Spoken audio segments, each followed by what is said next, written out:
Olá pessoal, nossa segunda aula, por assim dizer, né? Dessa resolução desses exercícios, que são exercícios da página 57 e 58. A gente vai falar um pouco sobre fenômenos nucleares. Então esse é um conteúdo que nós começamos ele praticamente todo à distância, né? Já estava no início da quarentena aí, segunda semana do positivo. Essa semana a gente está entrando em tabela periódica. Então essa aula é para fazer um pequeno resumo aí sobre o conteúdo que é abordado nessa última unidade aí do volume 1 e para a gente fazer alguns exercícios aí para vocês testarem o conhecimento de vocês, né? Então vale lembrar que esses exercícios é interessante que vocês não façam eles todos de uma vez. A ideia é que vocês pausem, né, o vídeo, tentem fazer sozinhos, depois vejam como que foi resolvido e para que tenham um maior proveito aí desse material para vocês, tá? Então, um pouquinho diferente das outras aulas, essa aula em específico a gente vai começar com um pequeno resumo aí do conteúdo, tá? Os demais agora eu sempre quero trazer esse resuminho antes de começar a fazer o exercício. Então, o que a gente trabalha aqui em fenômenos nucleares, né? A gente vai falar do fenômeno da radioatividade. Então, aí no material de vocês, ele vai trazer vários conceitos, né? Vai falar de algumas celebridades aí dentro do mundo da química, principalmente, né? Que se viveram para trabalhar essa descoberta. É uma descoberta que ela começa com Becquerel, que vê o comportamento de alguns elementos químicos, né? Que ele percebe que eles têm alguma energia que ele libera. Então, essa descoberta ela passa por Rutherford, né? Rutherford que ele vai entender um pouco sobre a natureza das emissões radioativas, estudando sobre a radiação do tipo alfa, radiação do tipo beta. E aí vai aparecer uma pesquisadora, que é a Madame Marie Curie, que pesquisava junto com o marido dela, né? Então é uma história bastante interessante da vida dela, que ela foi a primeira mulher a receber um Nobel aí na área de ciências. Então ela é um nome bem icônico pra gente, né? A gente sabe que ao longo da história das ciências aí existiram muitas mulheres que foram invisibilizadas, né? Que as contribuições delas elas não aparecem aí. E é muito comum que os parceiros, né, os maridos, geralmente, eles acabam recebendo um prestígio muito grande em relação a um trabalho que não foi feito totalmente de forma isolada, né? Não foi feito sozinho. Mas o marido da Marie, ele sempre prezou em dar os créditos no trabalho dela. E em função do trabalho deles com a radioatividade, o marido dela ele ficou bem doente.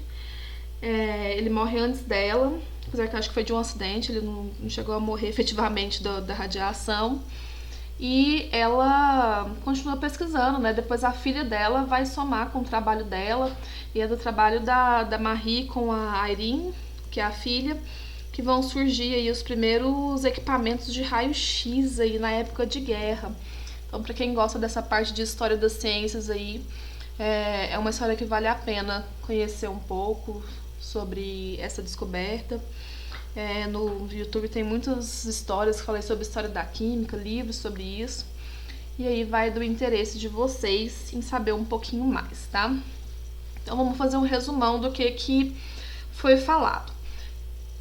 Os fenômenos radioativos, então basicamente eles vão surgir, a observação ela começou a ser feita quando existiam elementos químicos que eram muito pesados, vamos colocar assim, né, com núcleos muito grandes, e eles tinham uma certa instabilidade.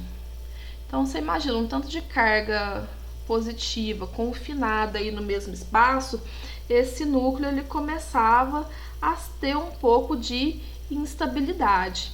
e aí essa instabilidade ela era dissipada na forma de energia, né?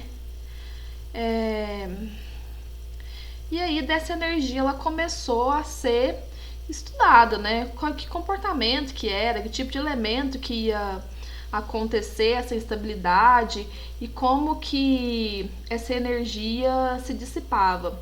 Então aí no material de vocês ele vai falar basicamente de 3 tipos de radiação, que é a radiação do tipo alfa, radiação do tipo beta e a radiação do tipo gama. Então existem outros tipos de radiação, muitos outros. Para cada tipo de radiação ele vai ter uma particularidade, vai ter uma energia que está associada, um grau de interação, mas para fins aí de conhecimento, radiação alfa, beta e gama é o suficiente aí para vocês caminharem no estudo em relação à radiação. Então, a primeira coisa que a gente tem que saber é que a radiação alfa, ela vai ser a radiação menos penetrante, né? Ela é uma radiação que uma folha de papel já é o suficiente para barrar aí esse tipo de interação. A radiação beta, ela já é um pouco mais penetrante, né? Então ela consegue atravessar, então precisaria de uma lâmina de aço aí para interromper esse fluxo aí dessa radiação. E a radiação gama é a radiação mais ionizante, né? A mais penetrante. Ela vai conseguir atravessar, né, a folha de papel, a lâmina de aço, e eu preciso ter um bloco de chumbo ou concreto para barrar essa radiação. Então, as coisas que a gente tem que saber sobre esse processo. Quando eu tenho um elemento que ele está nessa instabilidade, vamos falar assim, e aí ele vai começar a emitir radiação, né? Ele vai começar o processo radioativo dele, o decaimento radioativo. Esse processo ele não pode ser parado. Então, uma das grandes dificuldades em se trabalhar com esse sistema de radioatividade, né, em material radioativo, é que ele é um processo que depois que ele iniciou, enquanto todo o material dele não for consumido, a gente não consegue pausar, né? Não tem como dar um pause nesse sistema. Então, eu até deixo a dica para vocês, para quem não assistiu, ver no Netflix o seriado de Chernobyl, que ele vai falar sobre o acidente que é um dos maiores acidentes da história e que está relacionado com radioatividade. Então ele mostra todo o cenário que envolve as pessoas que estavam lá na usina, né, os operadores, as pessoas que tentaram remediar e todas as consequências que trouxeram para aquele país lá que teve esse acidente, né? Então você vê que a extensão de dano, né, tanto para as pessoas quanto para o ambiente natural em si, ele é catastrófico, né? Então a área hoje lá de onde aconteceu o acidente de Chernobyl, ela ainda é uma área interditada e muito provavelmente a minha geração, talvez nem a de vocês, ela não vai ser apta ainda para utilizar aquele espaço, porque é um espaço que ele teve que ser totalmente abandonado. Então, esse seriado, acho que são 5 episódios só, ele é bem curtinho, mas vale bastante a pena ver essa série. Apesar que ele não explica tanto essa parte química do processo, mas é bem interessante para ver, né, eles tentando remediar o processo da usina, e no final ele fala o que causou a explosão lá daquele reator, né? Então fica aí a dica para vocês. Então, voltando aqui ao tipo de radiação, né? A gente vai ter a alfa, beta e a gama, com as principais que a gente vê. A radiação alfa, ela é uma radiação que ela vai ser equivalente a um átomo de hélio, a gente fala, porque ela vai ter uma massa 4 e esse número 2 aqui é como se fosse o número de prótons que é emitido quando... que é tirado do elemento quando ele emite essa radiação. Então, essa radiação alfa, ela é uma radiação do tipo partícula. Por quê? Eu tenho uma massa que é associada a ela, então ela tem essa natureza de partícula. Então, nesse caso aqui, é como se o elemento ele perdesse 2 prótons e 2 nêutrons. Então, quando ele faz essa emissão da partícula alfa, o elemento anterior, né, o elemento de origem, ele vai dar origem a um novo elemento. Esse novo elemento, ele vai ter um número atômico diminuído em 2 números, né? Então, o rádio aqui, ele dá origem ao radônio, é o RN86, e a massa, ela vai ser reduzida em 4. Então, a massa do rádio era 226, ele vai emitir uma partícula alfa, né? Uma radiação do tipo alfa, que é partícula. Então, ela tem essa natureza 4 e 2, e ele vai dar origem ao radônio, que é 86, e a massa 222. Então, essa equação química aqui, a gente tem que entender ela como um processo onde eu não vou ter perda de nada, eu não posso ter nenhuma massa surgindo do nada ou desaparecendo do nada. Então, é como se eu entendesse esse processo aqui como se fosse uma igualdade. A massa que eu tenho aqui antes do processo, ela tem que ser igual à massa que aparece depois. Então, se minha massa de partida era 226, o que vai ser liberado aqui, a somatória de massa tem que ser 226. Então, 4 mais 222. Para o número atômico é a mesma coisa. Então, se eu tinha um inicial aqui de 88, no final eu tenho que ter a somatória que equivale a 88. Então, aqui eu tenho 2 mais 86. Então, toda vez que um elemento químico ele emite uma partícula alfa, o número final dele vai ser a massa menos 4 e o número atômico menos 2. É um novo elemento. Então, aqui tem mais um exemplo aqui do polônio emitindo uma partícula alfa, dando origem ao chumbo aí, de massa 206 e número atômico 82.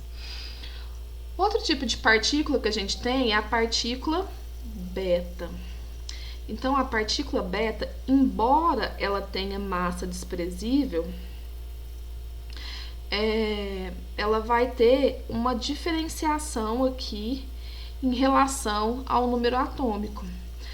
Quando um elemento químico ele emite uma partícula beta, né? A partícula beta ela é o quê? Se ela tem massa desprezível e ela vai dar essa alteração de -1, é como se o núcleo estivesse expelindo um elétron. E da onde que vem esse elétron? O nêutron, eu falei em alguma aula aí para vocês, meu nêutron tá bem feinho, ele é como se fosse uma carga negativa associada a uma carga positiva. Ele é como se fosse um próton e um elétron. Por isso que eu falei, o nêutron não quer dizer que ele não tem carga. Quer dizer que a carga dele é nula. A somatória de carga do nêutron, então a somatória de carga positiva e negativa, é uma somatória nula. Então, ele tem uma carga negativa e uma positiva. A partícula beta, né, a radiação do tipo beta, esse núcleo ele vai expelir essa carga negativa. E aí vai ficar uma carga positiva a mais. Então, o elemento que ele emite uma partícula beta, a massa dele não muda, né? Então, a gente tem aqui ó, o carbono 14. E ele tem o número atômico 6, ele vai emitir uma partícula beta. Então, -1 e 0. A massa dele não muda, né? Porque eu não tive nenhuma alteração. A partícula beta ela não tem massa. Mas o número atômico, ele vai ser aumentado em 1. Então, se saiu uma carga negativa, quer dizer que aumentou uma positiva no núcleo, porque ficou dessa aqui. Essa carga negativa que sai é do nêutron lá, que agora ele não é nêutron mais, agora ele é um próton. Então, aumenta em 1 o número atômico desse elemento. Então, a partícula alfa, eu tenho o aparecimento de um novo elemento, e a partícula beta também de um novo elemento. A partícula alfa, a massa diminui em 4 e o número atômico diminui em 2. A partícula beta, a massa não muda e o número atômico, né, o elemento, ele vai ter o número atômico, vai passar para o elemento seguinte, acrescido de mais um próton, né? Então é o elemento subsequente. Já a radiação gama, ela não é uma radiação do tipo partícula.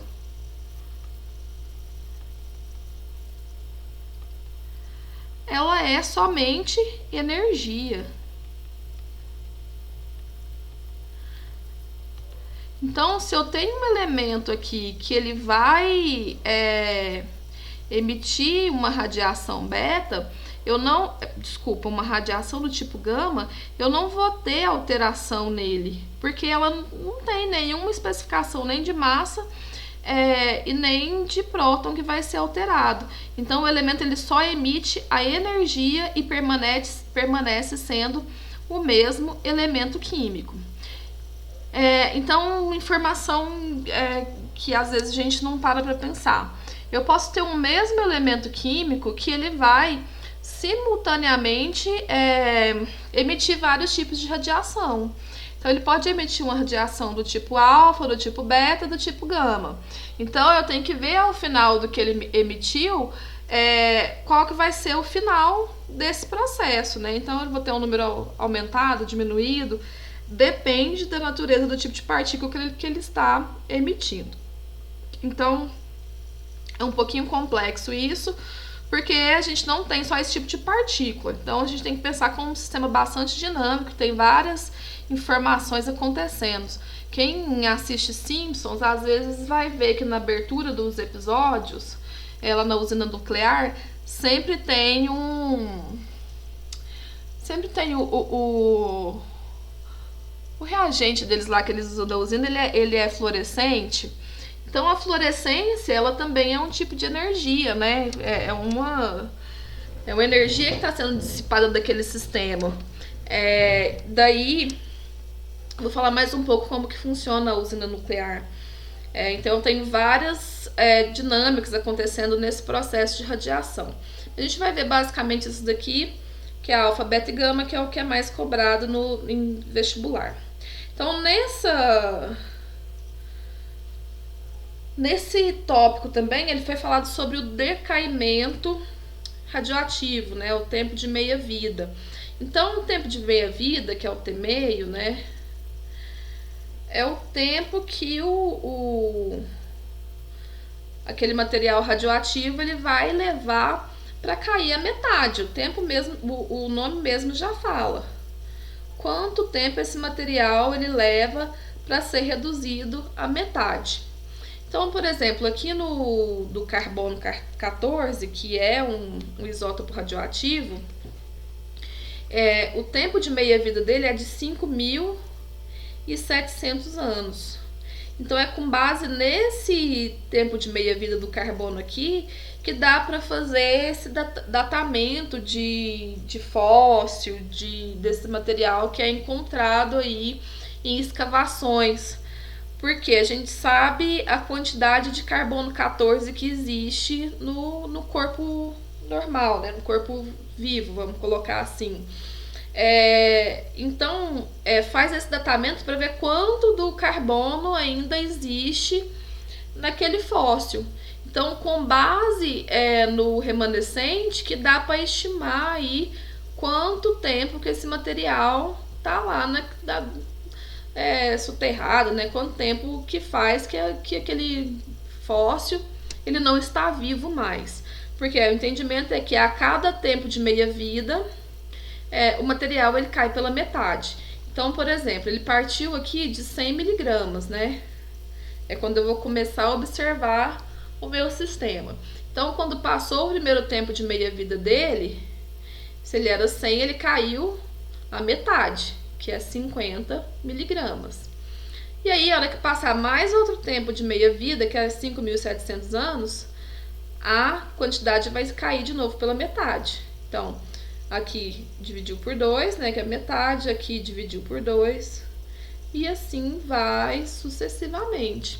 Então, a forma de eles fazerem esse datamento aqui é observando quanto que ainda resta, e eles fazem uma comparação com essa partida. E aí vê quantos tempos de meia-vida passaram aí no decorrer desse período. Então tem exercício aí pra gente treinar sobre isso. Mas esse tempo de meia-vida cada elemento químico, né? Cada elemento radioativo ele tem um tempo de meia-vida característico. E aí a gente consegue fazer essa determinação de exposição, de datamento de fóssil. Outro fator que foi falado aí sobre a radioatividade é o fenômeno que faz a geração de energia, né? Como que esses fenômenos nucleares eles são utilizados aí na vida do homem. Então a gente falou basicamente 2 processos. Esse primeiro que a gente vai falar aqui é o processo de fissão nuclear. Então esse processo é o processo de fissão nuclear. Então o processo de fissão é o que vai acontecer lá dentro das usinas. Então eu tenho um material que no início ele não tende a ser radioativo, né? Eu tenho um material que ele é estável e esse material ele vai ser desestabilizado. Então eu tenho um elemento aqui que ele tem um isótopo lá que não é comum dele emitir radiação. Mas se eu aumentar a massa desse núcleo, né, se eu fizer um enriquecimento nele, eu vou gerar um novo núcleo que é instável. E aí, quando eu começo a gerar esse núcleo que é instável, eu vou começar o meu processo de produção de radiação. O meu processo radioativo ele vai iniciar. E uma vez que ele inicia, ele não vai parar enquanto todo esse material não for consumido. Então, como que esse processo aqui, ele acaba gerando energia? Como que é a ideia de uma usina nuclear? Então, esse processo de fissão é quando eu tenho um núcleo grande, né, instável, que ele vai começar a dar origem a outros núcleos menores. Então, é como se eu estivesse fazendo uma quebra nesses núcleos aí para outros núcleos. Então, esse processo aí de divisão do átomo, né, que ele começa a se segmentar em tamanhos menores, ele vai gerar bastante energia. Vai gerar energia e vai gerar a emissão de radioatividade. Então, na usina nuclear, o que acontece é que muito dessa energia que é formada aqui nesse processo, né? Então, aqui a gente tem um reator. Então, aqui a gente tem um reator.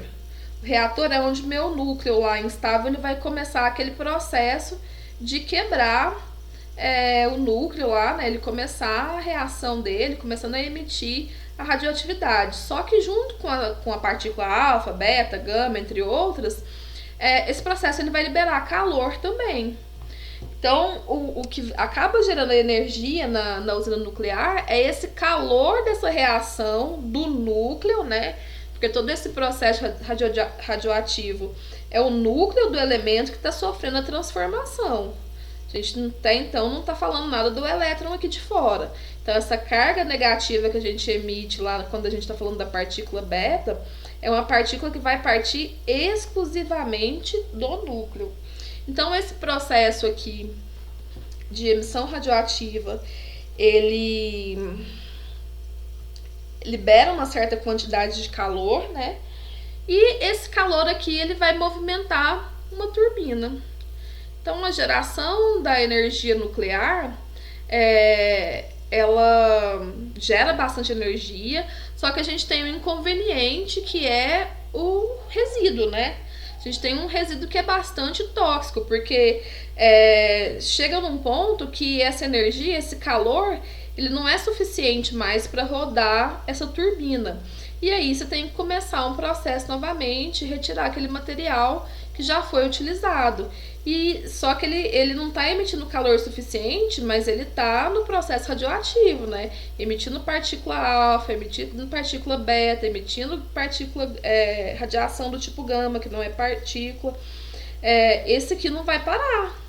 Então, por isso que esse material radioativo ele não pode ser descartado de qualquer forma, porque esse tipo de dispersão aqui, né, esse tipo de radiação, ele é nocivo. Ele faz mal para as pessoas. Então, é um dos inconvenientes que a gente tem aí. E por último aí que foi falado nesses tópicos é o inverso da fissão, que é a fusão nuclear. Eu tô uma beleza com essas lâminas hoje, hein? Então, esse aqui é o processo de fusão. Então, a fusão é quando eu tenho núcleos, né, elementos menores, que vão se fundir para dar novos elementos, né? Então, essa fusão aqui, ela acaba liberando bastante energia. Aí a pergunta, se a fusão ela gera bastante energia, né? Na verdade, ela gera até mais energia do que a fissão, por que que não se usa a fusão, né, nas usinas? Esse processo aqui de fusão, ele precisa de uma energia altíssima para isso acontecer. Eu preciso de temperaturas semelhantes ao que acontece no Sol. Olha, meu desenho ficou ótimo, hein? Então, a energia que eu preciso empregar nesse sistema, ela é muito elevada para depois eu ter que pegar essa energia de volta.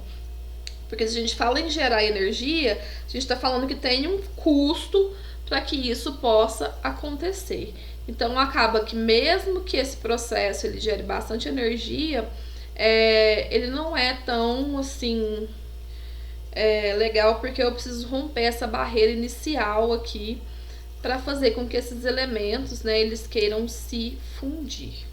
Então, com isso, a gente terminou essa primeira parte, ficou um resuminho um pouquinho grande, mas deu pra gente falar sobre várias coisas aí em relação à radioatividade.